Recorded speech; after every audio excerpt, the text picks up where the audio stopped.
जब पुलवामा हुआ तो मैंने छूटते ही ये कहा प्रधानमंत्री को कि ये हमारी गलती से हुआ है।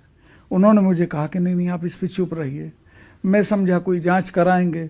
कुछ देर बाद मुझे डोभाल का फोन आया, उसने भी कहा सतपाल भाई चुप रहे, वो मेरे साथ क्लास फेलो थे लॉ में, तो उन्होंने कहा इस पे चुप रहिए। मैं समझा कोई आज तक उसकी कोई जांच नहीं हुई और अगले दिन से ही ये शुरू हो गए उसका बेनिफिट लेने के लिए कि वोट देने जाओ तो पुलवामा की शहादत को याद रखिए। पुलवामा पर आपने अपना स्टैंड काफी बार क्लियर किया है।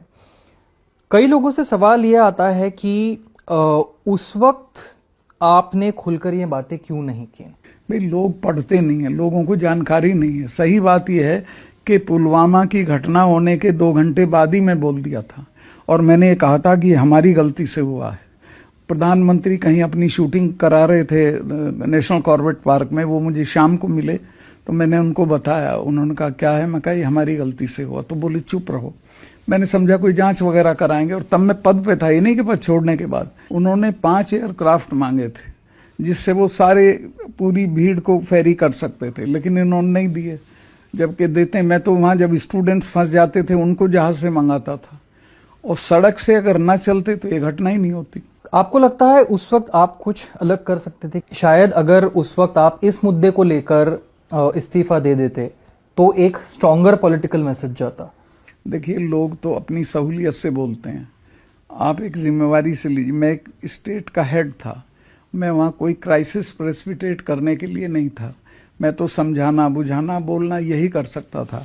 वो मैंने किया, प्रधानमंत्री से भी कहा, इनसे सबसे कहा, लेकिन उन्होंने नहीं कहा। तो रोज रोज तो मैं इस्तीफा नहीं दे सकता हूँ कि इस चीज पे दे दो और उस चीज पे दे दो। इसको मैंने हाईलाइट भी किया, मैं बोला भी, सेम डे बोला। जम्मू एंड कश्मीर की जब हम बात करते हैं तो एब्रोगेशन ऑफ आर्टिकल 370 को क्या चीजें बदली हैं? क्योंकि भारतीय जनता पार्टी का यह दावा है कि टेररिज्म कम हो गया है, स्टोन पेल्टिंग बंद हो गई है, बाकी सारी चीजें। आपको लगता है सुधार आया है? ये तो गलत है। टेररिज्म तो खत्म नहीं हुआ बल्कि बढ़ा है।